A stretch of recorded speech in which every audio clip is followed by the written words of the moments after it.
This is about as big as it gets as Amendment 79, which would constitutionalize abortion in the state of Colorado. And you're probably saying to yourself, well, don't we have unlimited abortion already? What's left? This would essentially cement it in a way that you could have very little regulation of abortion clinics. You would allow for the taxpayer funding of abortions. And that's where I have found the messaging, especially with our audience, just that's where people go, all right, look, you want to have the right to have an abortion. That's one thing. You want to make us, the taxpayers, pay for it? I'm not willing to go there because while Colorado is a socially libertarian state, we're actually relatively fiscally conservative. Tabor is one of the things we love about this state. So now we're going to take money out of the general fund and appropriate it to pay for this, and then to restrict parental notification for minors, to not allow parents to know that their child has gotten pregnant and is thinking of choosing this. This is that just seems like a bridge too far for a lot of people. I think this is where we have gone to with abortion law, where we're now playing at the ends of just total extremism. Like, what happened to safe, legal, and rare? Now we're going to allow it to happen at any point, even right before birth. We're going to pay for it. And if you're a minor, we're not going to tell your parents about it. That's just too extreme for me. Amendment 79 needs to be opposed. Joining me live in studio is Dr. Tom Perille. He's the president of Democrats for Life of Colorado. They're a chapter of the national organization. He's also a member of the American Association of Pro-Life OBGYNs. And he's a Democrat. Tom, thanks so much for being on the Jeff and Bill Show. Yeah, thanks for having me. So you find yourself, I've run into you down testifying. You've done a fantastic job, by the way. You're a physician. You took that oath to do no harm, the physician's oath, which I appreciate. And now you're motivated to try to save and protect innocent human life. I've run into you testifying at the Capitol, and you proudly wear the moniker of being a Democrat. But that can't be easy in a state of Colorado. Tell me about your viewpoint on abortion. Yeah, since I was very young, I always was taught the value and dignity of every human being. And I could never contemplate why abortion was a compassionate choice for women with a challenging or unplanned pregnancy. It seemed to me there are ways to accompany women and their families in that setting that didn't require the destruction of human life. And as somebody who has always had a lifelong interest in biology, was a biology major in college, and of course went to medical school, I was intimately familiar with embryology and the science of human development. And you just can't ignore that and just punt to the idea that we all have human bodily autonomy without recognizing the autonomy and dignity of the developing human. Yeah, I've always found it interesting, the kind of knots they try to tie themselves into to recognize that, yeah, it could possibly be, but it's not a human life. It's a fetus, or it's a clump of cells, where I'm like, yeah, I'm a clump of cells too. I'm a clump of 14 trillion cells, but there's a smaller version of a clump of cells. And I feel like it's a point of dishonesty, intellectual dishonesty, that they have to go to not recognize that there is if it's not a human being, then what is it? Yeah. Yeah, I mean, I had I've always been pro-life, but I had a very formative experience in medical school. They were having a forum on abortion at Northwestern, where I attended. And one of the speakers was a person who provided abortions, and he just had performed a second trimester abortion across the street from the lecture hall. And he brought a white bucket that contained a dead second trimester fetus and passed it around. And there is simply no way, if people in America could pass that bucket and see what we had done in the name of compassion for a woman who's feeling stress and challenge, there's no way that anybody could look at that and say, this is the best we can do. I mean, it's just, you can't unsee that kind of thing. I imagine. And, our daughter was born at 27 weeks. She was the size of a 24-week-old. So I've seen, she was the size of my hand from head to toe, and I have big hands. Not quite Marco Rubio little hands, but she was so tiny, and now she's a perfectly healthy 15-year-old, and we're dealing with all the fun things that come with having a teenage daughter. But I guess what I've always loved about your position is I feel like the Democrat Party has always embraced the idea of being compassionate. They're compassionate towards immigrants. They're compassionate towards people who suffered racial discrimination. They're compassionate towards the poor. I've always thought of Democrats as that's one of the hallmark elements of being a Democrat, is that you lead with your heart. We call them bleeding heart liberals for a reason, right? And I've always felt like you have continued that element of at least intellectual consistency to the womb, where I feel like a majority of the Democrat Party somehow breaks with that tradition of being compassionate by trying to reject the idea that it is a human being. Yeah, I mean, that's what initially drew me to the Democratic Party. They were the ones who speaking up for the poor and marginalized, the people that didn't have voices for themselves, and that certainly tied in with my own worldview. I was, a strong believer in the seamless garment argument, which is also sometimes called the consistent life ethic. It was promoted by Cardinal Bernardini in Chicago, in the area that I grew up. And, the notion that we're all part of a human family, we have different characteristics and features, different nationalities, ethnicities, and, different sexes, but we all make a human family, and we come together at sort of a seamless garment. And when you start picking at one thread in that garment, the whole thing unravels. And that sort of resonated with me. And, it used to resonate with the Democratic Party. The reason why I haven't left is because I think, first of all, I agree with the Democratic Party on most of their other policies and positions. And I refuse to let the Democrats not be aware of the injustice that's being done to the preborn human beings. And we can't, as a pro-life movement, win if this is simply a partisan issue. I agree. It has to be a human rights issue that we embrace as such. I agree entirely with you on that one. Help me understand, from your perspective, what do you think happened to the Democrat Party in that transition from safe, legal, rare, kind of a rejection, especially of like late-term abortion, to now there's an element, this is by no means all of them, but there's an element of kind of like shout your abortion, proud to be pro-choice, that type of thing. Tell me about that trajectory you think that happened there. Well, I think, if you pursue the bodily autonomy argument to its logical conclusion, then you have to dehumanize the developing human in order for it to work. And people felt strongly that to achieve women's equality, which I think is one of the fundamental errors, that you had to be like a man. You really couldn't get pregnant or shouldn't be pregnant or had the ability to stop your pregnancy. So it's really sort of a male normative reproductive view. In order to achieve equality, you have to be like a male. And I think that's the fundamental problem with the argument, but I understand where they're coming from. They thought, well, women, because of their pregnancies, seem to have more challenges completing their education or accelerating their career. I could see where they're coming from, but that was the wrong approach. I think the better approach is to recognize the differences in reproductive roles, and accommodate for those in order to achieve equality. And so I'm, again, the Democratic Party is consistent on some of those things. They're advocates for parental leave policies, which I have supported, and other, things that try to minimize the differences and challenges. And I have, 2 daughters or 3 daughters, and 2 that have had 2 children each. And I've watched them, in their careers with their pregnancies. And, there are, one of them works for a company that has a remarkable family leave and parental policies.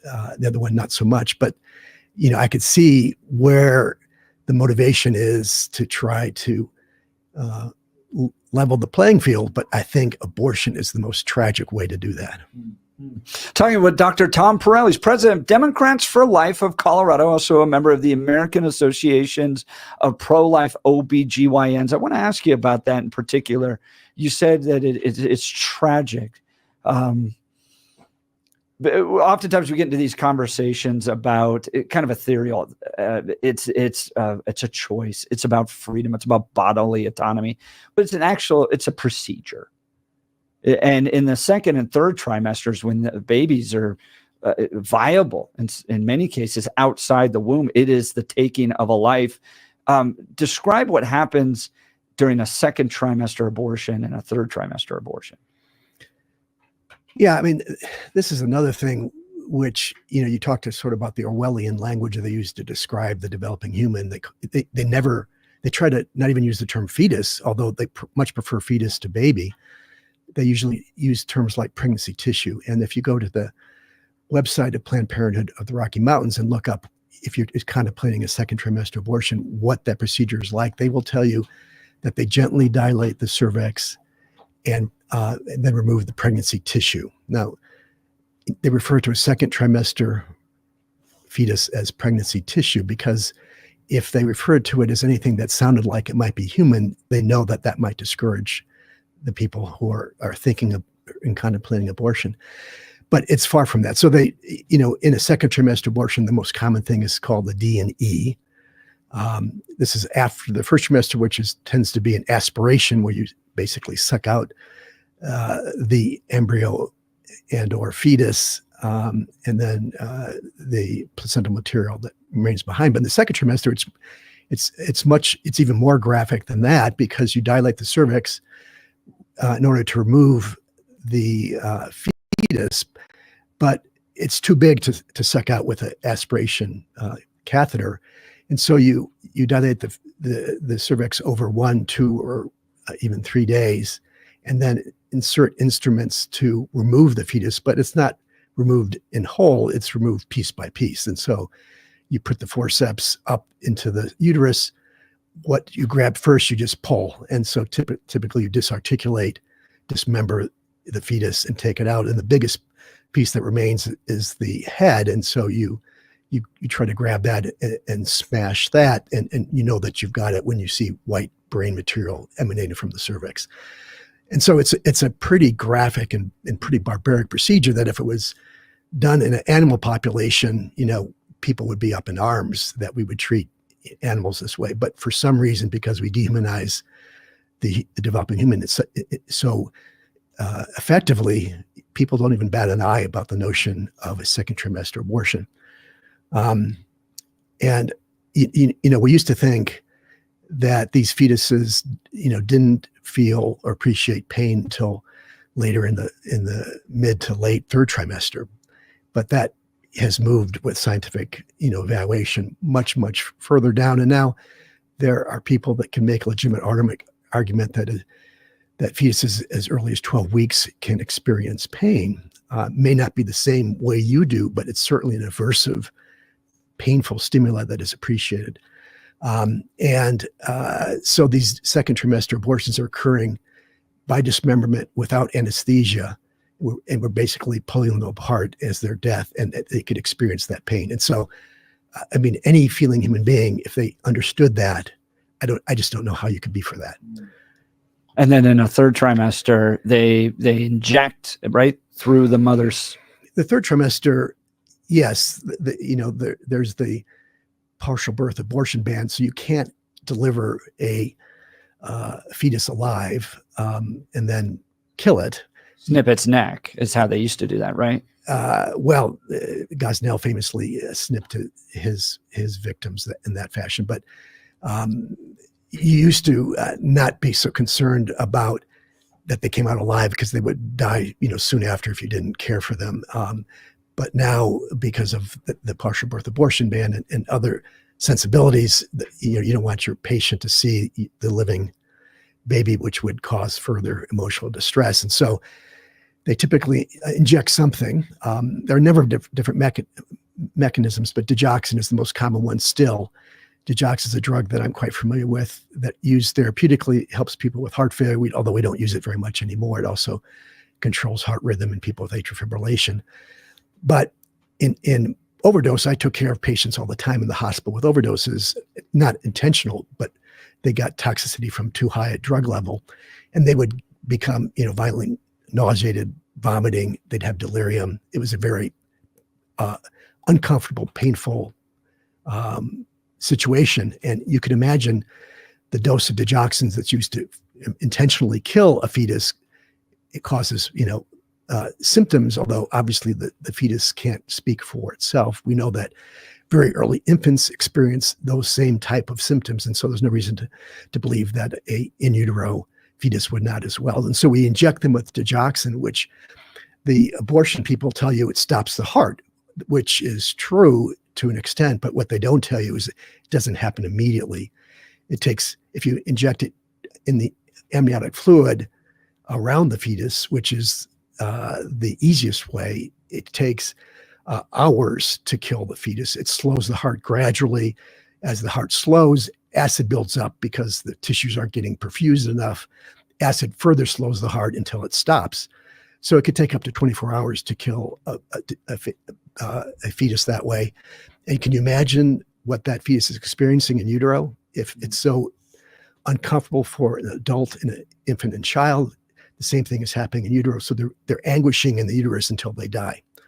And this is something that would be illegal to do with regards to like a death penalty, right? It'd be for sure cruel and unusual punishment in any other context. And so you can do it intrafetally, which kills the fetus faster, but it still takes minutes to hours and up to 4 hours to kill the fetus. And so Dr. Warren Hearn, we know, based on interviews with some of his patients, has told his patients to expect kicks for hours after the injection. And so those kicks are the anguishing death of the fetus. And the tragic thing is women who have fetuses with life-limiting diagnoses think that they're doing the humane thing by doing a third trimester abortion, as opposed to just letting them be delivered naturally and die within their embrace. Instead, they're killed in this fashion, and it's clearly not a humane way to go. Talking with Dr. Tom Perille, he's the president of Democrats for Life of Colorado. We're talking about Amendment 79, which would constitutionalize abortion, and in doing so, allow taxpayer funding for abortion, essentially eliminate any future restrictions. If Coloradans said, third trimester abortion is just too much. These are children that can live outside the wombs. We don't want to allow that in the state anymore. That would be prevented. You wouldn't be able to require parental notification anymore. So it is sealing radical, extreme abortion positions into the Colorado Constitution. And look, you can be pro-choice in other capacities and go, I don't think taxpayers should be paying for this.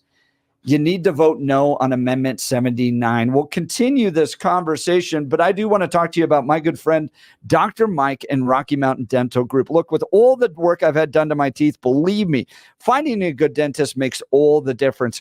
I'd like to talk to you about Dr. Mike and the Rocky Mountain Dental Group. He helps people like you and me look and feel amazing by providing the best dental care available. See for yourself all the 5-star reviews at RockyMountainDentalGroup.com. Here's one. I've been going there for over 20 years. Dr. Mike and his entire staff are outstanding. I like the fact that the same person always cleans my teeth. If you need an awesome dentist, Dr. Mike is your guy. Look, if your gums are receding, maybe you had braces later in life, it's critical to address this issue promptly. Dr. Mike is a top-tier expert in the Chow pinhole surgical technique. This method requires no cutting, no sutures, and virtually no downtime. The procedure involves just making a small hole in the tissue and gently repositioning the gums. Schedule a free consultation with Dr. Mike to discover all the benefits of this revolutionary procedure. Call 303-233-1335 or visit RockyMountainDentalGroup.com.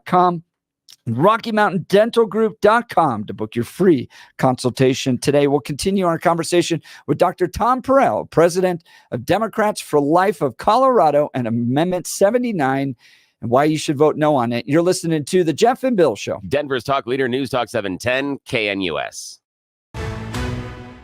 At this hour, I'm Christina Awayo in Dallas, and here are your top stories.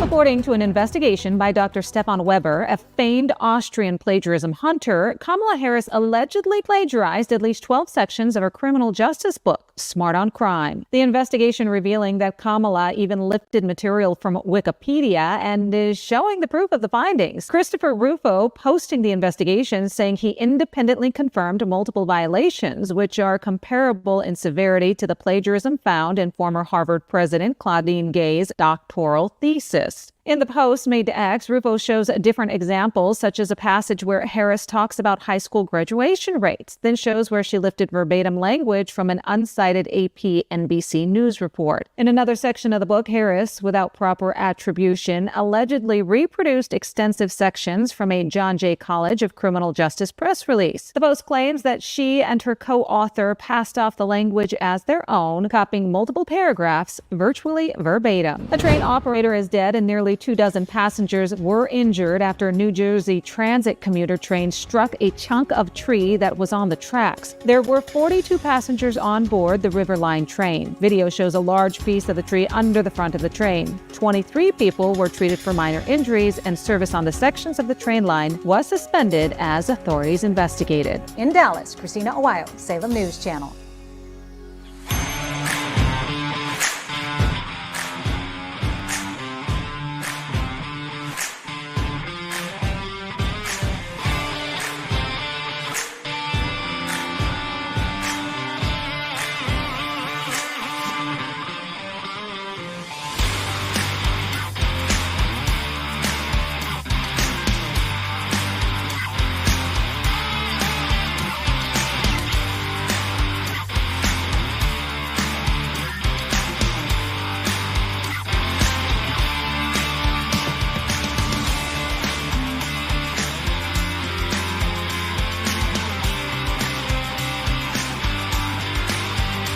Prosecutors in the Brian Kohlberg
Welcome. Welcome back to the Jeff and Bill Show. We were just talking about that I'm going, there's some folks, we do like it when they call in more than one time. Yeah, we do. It's kind of fun. We may break the rule sometime. We may break the rule. Kelly is definitely not listening on his way in, so he will definitely not hear that. Just kidding. I'm sure he will. You're listening to the Jeff and Bill Show. We got Dr. Tom Perille, President Democrats for Life of Colorado, joining us live in studio. He's also a member of the American Associations of Pro-Life OBGYN. So let's talk about Amendment 79.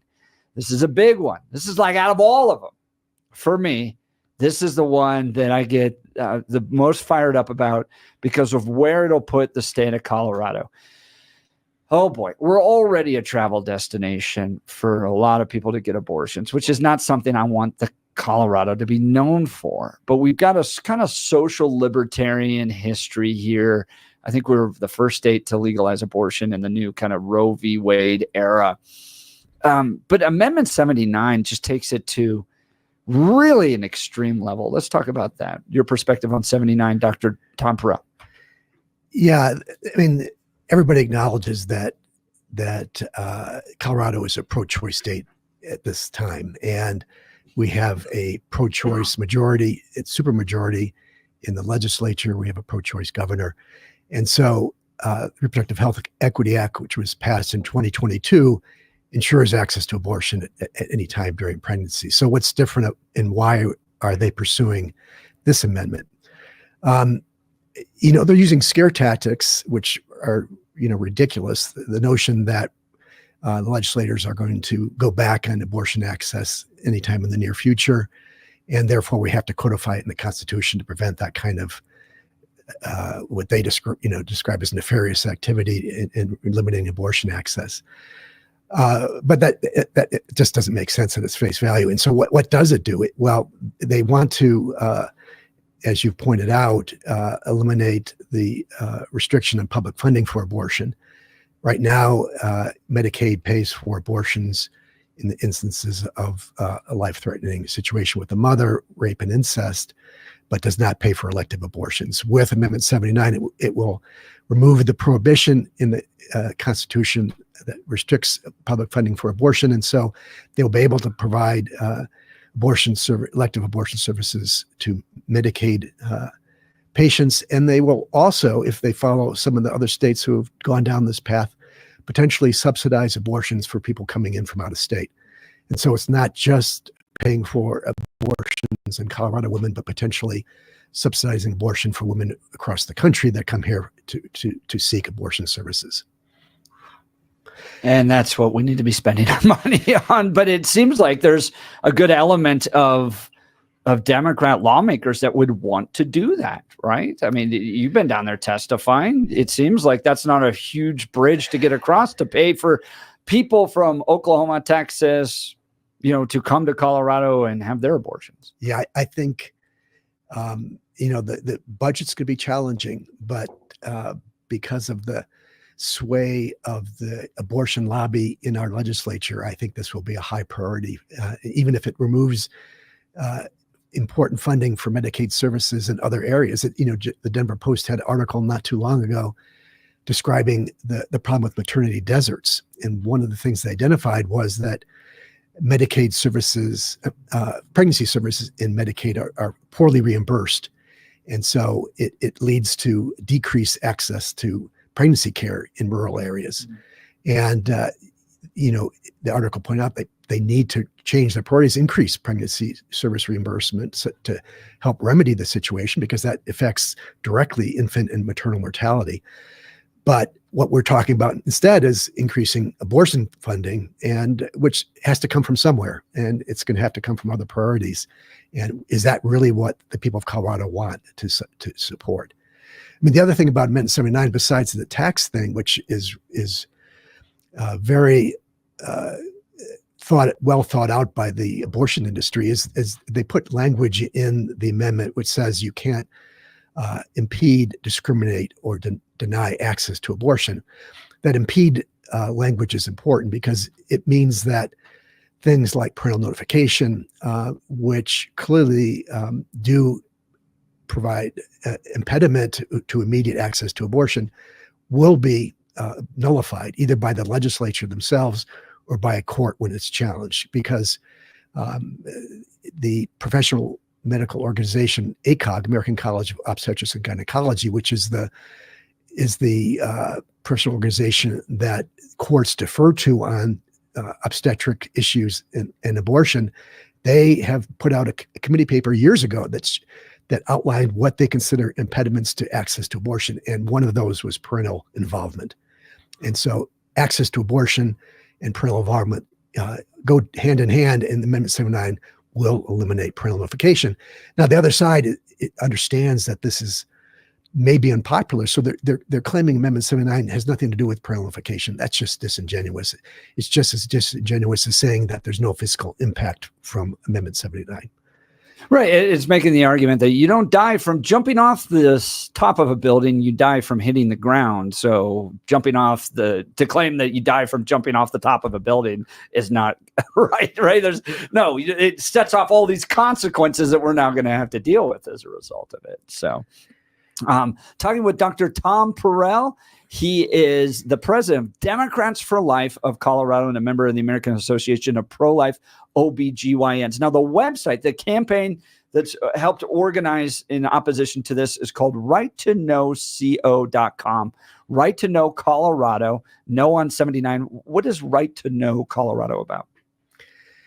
Right to Know is an issue committee that is the product of a collaboration of over 50 pro-life organizations in the state. And we've come together, secular, religious, Democrat, Republican, every stripe of the pro-life movement come together to recognize that Amendment 79 is a threat to everything that we stand for.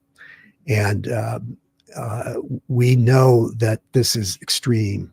And if the people of Colorado understood the implications of Amendment 79, they would not vote for constitutionalizing this. I mean, it's pretty ironic. I mean, coming from a Democrat's perspective, that the one medical thing that is in the Bill of Rights in the state of Colorado would be abortion. Not access to health care, not access to any kind of services or affordable pharmaceuticals or anything else that we as Democrats frequently talk about. No, it's abortion. What does that tell us about our priorities? Wow. Dr. Tom Perille, the president of Democrats for Life of Colorado and a member as well as Right to Know Colorado, No on 79. If you want to learn more about Right to Know Colorado, you can go righttoknowco.com and get involved there, including donations. Now, donations are absolutely critical. We don't have nearly the amount of money the pro-life side does as the pro-choice side. And if that money doesn't come in very, very soon, we're just not going to be able to compete with the amount of money that the pro-choice side has. You also have a grassroots toolkit there, news, events that you can be a part of, lots of great information there. Now, Bill, this is where you and I and Dr. Tom probably have a lot of overlap. Okay? Absolutely. I believe that human life is sacred. I think it's the most important thing because it's not created by us. It is put together by God himself. I just got to start the process, right? I didn't actually knit my daughter's ear together or put my son's brain together or anything like that. God was the one who did that, knit these children together. But I'm willing, as a Bible-believing, social conservative, rock-ribbed MAGA supporter, to go, do we do enough to encourage family formation, paid family leave? I would be willing to give on those government programs if it meant that human life was being saved. And I know that's a place, Bill, where you look at it through our conversations and you go, in many ways, it can be a financial thing. We've got to be willing to address that. My point on this is I understand the push to save the lives, but I don't think as a society we are really that invested. It seems that we are more interested in saying no than saying yes. And what I mean by that is allowing the young mother the ability to say yes. And that would be, for me, things like equal pay. It would be things like paid family leave. It would be paid for neonatal care. It would be paid for child care. It would be paid for education. Oftentimes people bring up the idea of what goes on in Europe, that you've got many countries with an abortion ban that ranges between 16 and 22 weeks. And everyone asks, why can't it work there? Why can't it work here?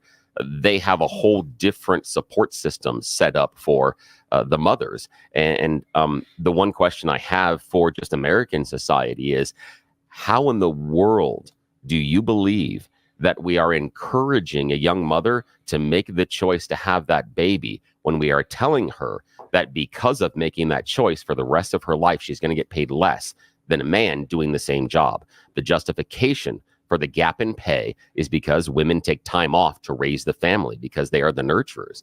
So explain to me, just American society, I'm not even asking you or Dr. Tom, I'm just saying our American society needs to explain and come to grips with the fact that what we have structured right now is leaning to tell the woman to make the choice against bringing that baby into the world. Currently, our childcare costs can be more than a mortgage payment right now.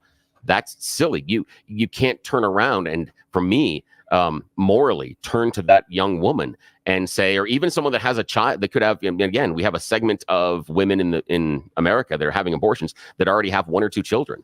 It's not because they don't want to have children. They're not using this to go out there and to live a wanton lifestyle. They're already in many cases, a set relationship. And they're making that choice because it's unaffordable, because our society has set up a structure saying that, no, this is not the choice we are going to encourage you to make, because we're making it as hard as possible for that woman to raise the child. That's where I come down on it. Dr. Tom, you want to respond to that? Well, I have coming from the Democrat pro-life perspective, I have a lot of agreement with what you said. And I've advocated for enhanced pregnancy support. I wrote a editorial that appeared in the Gazette Syndicate that called for legislation that recognizes that, if we make abortion free in Colorado, which we have with no copays and co-insurance, what does that say about our priorities if we don't also provide prenatal support, birthing support, and postpartum care? And we know from well-designed randomized trials that there are certain interventions that are important to improve health outcomes for both the infant and the mother if we institute them, and yet we don't make those all free to women in Colorado. And so I've tried to promote a bill in the legislature that does just that. I've got, ironically, Republicans, because they are small government, don't like the idea. And my Democratic colleagues have expressed some interest, although they don't want to work with me because I'm a pro-life Democrat. But they've expressed some interest and we may see something like that introduced in the legislature next session. But I think we need to work on that. We can't, the character of the pro-life movement as forced birthers and not caring about people after birth is ridiculous. Some of the most compassionate and loving people I know are pro-life, both conservative and liberal. And to characterize them, it's just a caricature. It doesn't really comport with reality. But we have to also have policy positions that reflect that compassion and love as well. I'd be open to that. Jeff and Bill, weekday mornings from 6 to 10 on News Talk 710, KNUS.